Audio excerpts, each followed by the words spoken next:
So all these things are basically an AGI problem. So performance, in order to have a good performance, you have to have intelligence on the back. Speech-to-speech is a shortcut, so that you put a human to give the intelligence. So it's kind of a human augmentation. That's why in our side we say augment your voice, which is as opposed to, human replacement is like making cyborgs or something, like combining machine and human to give a better outcome. Synthesia. Ioannis is the CEO of Altered AI, a kind of an amazing voice cloning company. I'm very excited about having you here today, Ioannis. Welcome. Thank you very much. Okay, so one of the things about Ioannis that I think a lot of people don't know is that he's on the Tacotron 2 patent. And if you were following synthetic speech and synthetic voices, I think it's 4 or 5 years ago now. It's been a few years.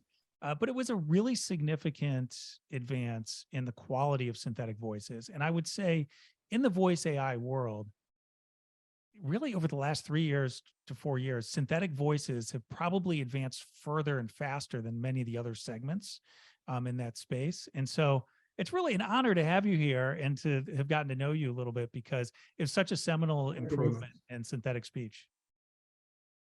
Thank you very much. Well, it's actually not the Tacotron itself, it's the deep learning revolution that has happened over the past, let's say, 10 years. Yes. So problems that were very hard in the past to solve now became much easier.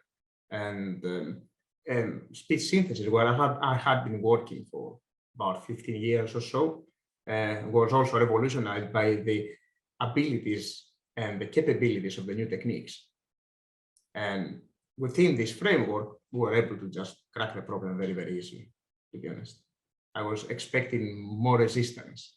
In the past, it had been much harder.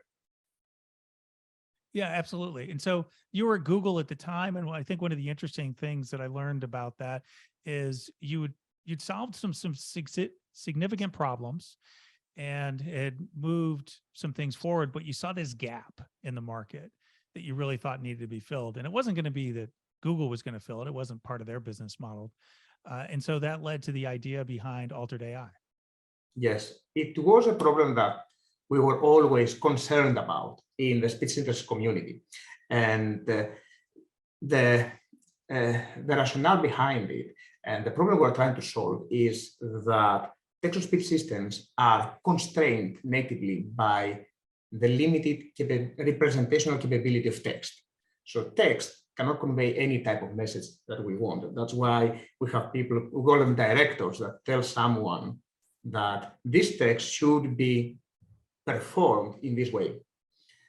So because text is limited, text-to-speech is also limited in what it can convey. And when you want to make perfect human-computer interfaces and make a perfect machine way of a perfect machine algorithm that can represent a human, you need to solve the problem. So speech, on the other hand, has these emotional qualities, information inside.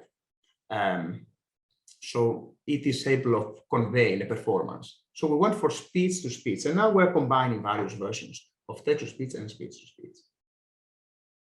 I got it. And one of the things that we've also talked about a little bit, you and I, is this idea of hypercreation. So we all understand in synthetic media that there's this hyper automation, or you could just call it automation, but there's this big productivity increase. And I like to think of it as hyper automation because you can create 1,000 images in 5 seconds, as opposed to many days or many weeks or months, maybe this might be. In synthetic voices, you can create multiple synthetic voices, but you can also do multiple outputs much faster than a human could read scripts. But so that's the automation side, but this creativity side is the thing that sort of blows me away, is that you can try so many more iterations that new ideas emerge that you wouldn't have come across any other way. One of the things I observed working together with creatives, artists, voiceover actors, is that they have the concept of an experiment inside their way of practices. So when you are doing an experiment, basically you are making a trial. You are trying to figure out whether a particular set of hypotheses is working out for you or not. And if you increase the experimentation rate, if you allow someone to make more experiments at the same amount of time or more complicated experiments, then you increase the productivity of the experimentation itself. And this is the hypercreation. It's basically hyperautomation on things that you don't really know how you want them. If you know what you want, that's great.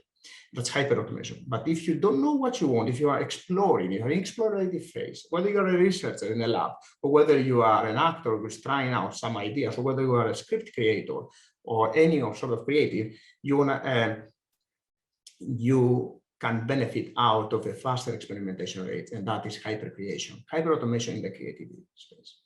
Yeah, and I really like the idea as well that serendipity plays a role now.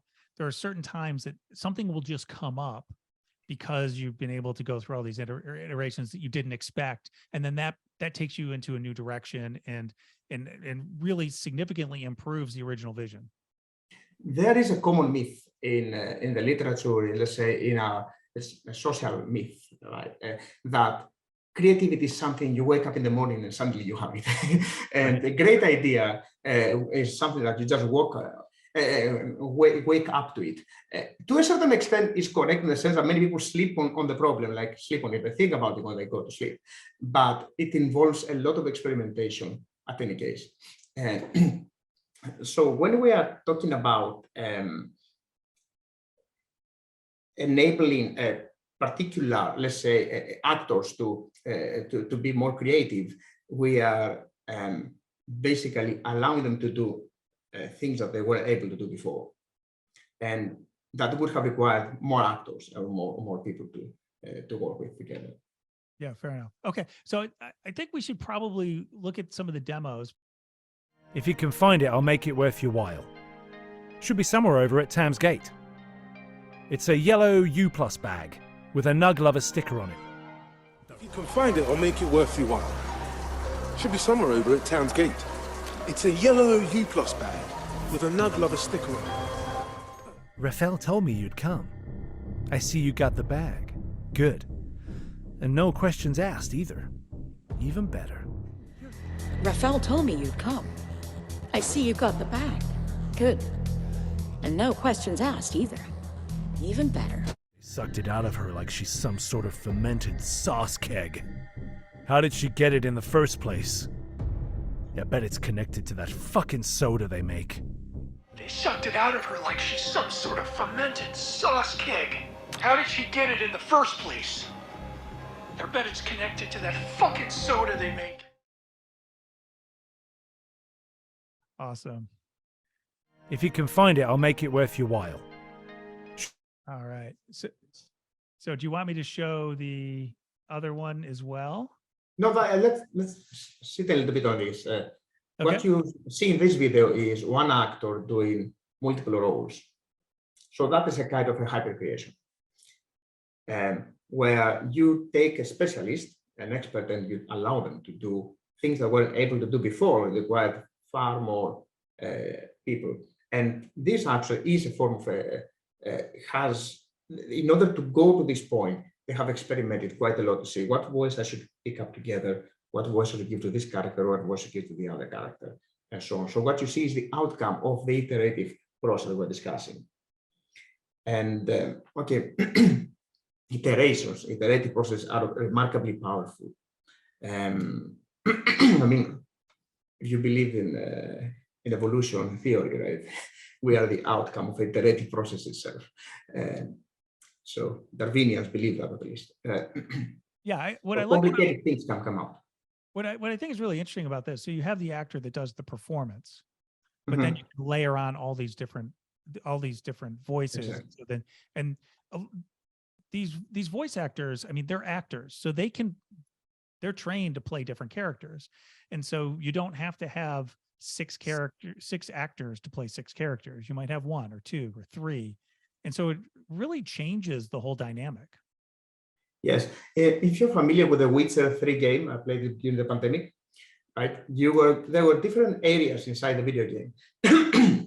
Some of them were, let's say, in one world, the other was another world, and you could hear the same voice actor were voicing with different accents on 3 different areas. That was something weird. An actor can do an average, let's say, 2.6 roles. A good actor, superb actor, can do 5 roles, characters within a very specific game or an animation or whatsoever. But if you take our tool, a normal actor can do 40 roles. So you have a productivity boost there. So don't do anything different than what they were doing before. We're just giving them a productivity boost on doing different people. Got it. Absolutely. Okay, so why don't we play the other one? And this, I think, is also a really fascinating solution. Let me see. It's right here. Because this is giving new skills to actors. Let me start it over again. Hey, what's going on? Lisa here from JS Films, and today I'm going to be giving you 3 reasons why I should learn Unreal Engine 5. Wait, where am I? I can't move! What's going on here?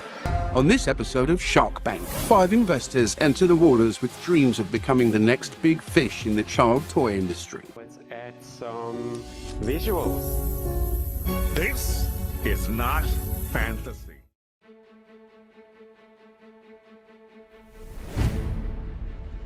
Captain, the enemy is approaching on the north side. All right, troops, we've got this.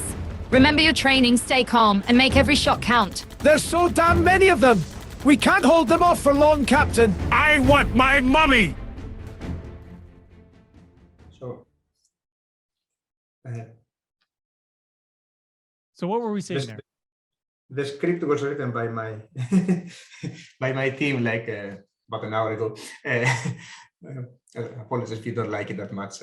We're not very good at writing scripts, but it's funny nevertheless. So what you see there is normal people having the ability of creating content that is of a certain level of quality that can be used in a production.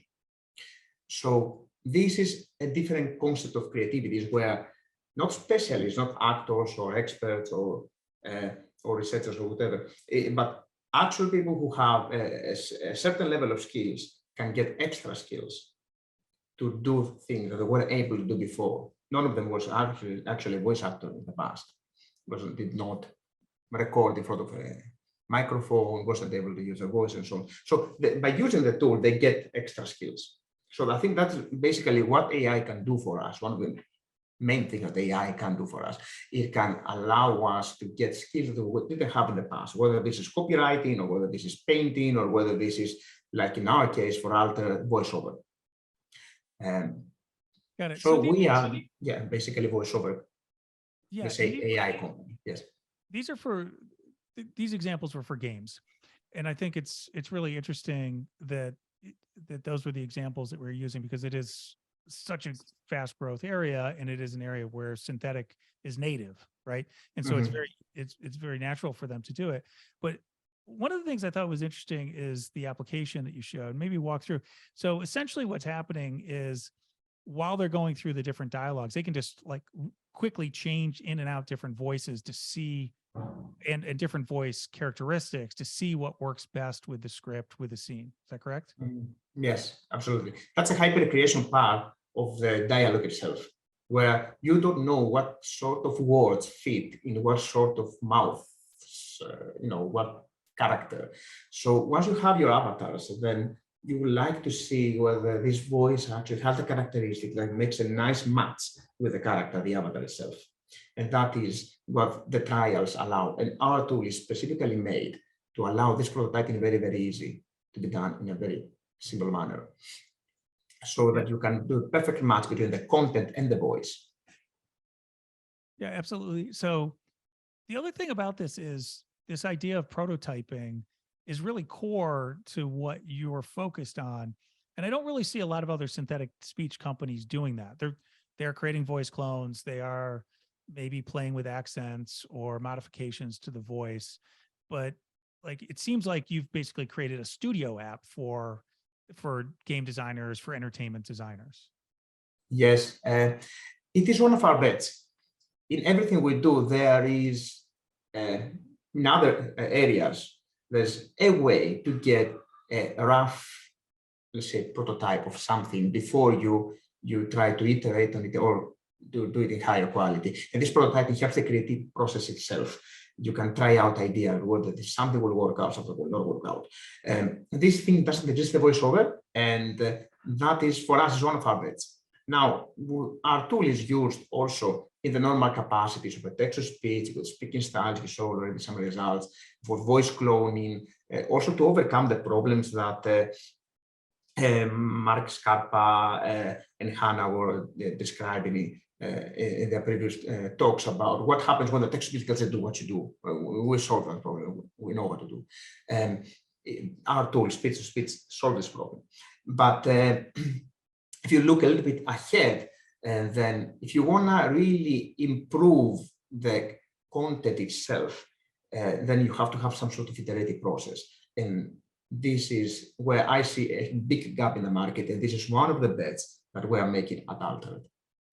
Yeah, one of the things I noticed, and I talked about this actually after the last Synthedia conference, is that what happened over most of the last decade is there was a lot of work trying to improve the quality of the speech synthesis to make the voices sound more human-like. But that didn't mean that it was making the performance more human-like.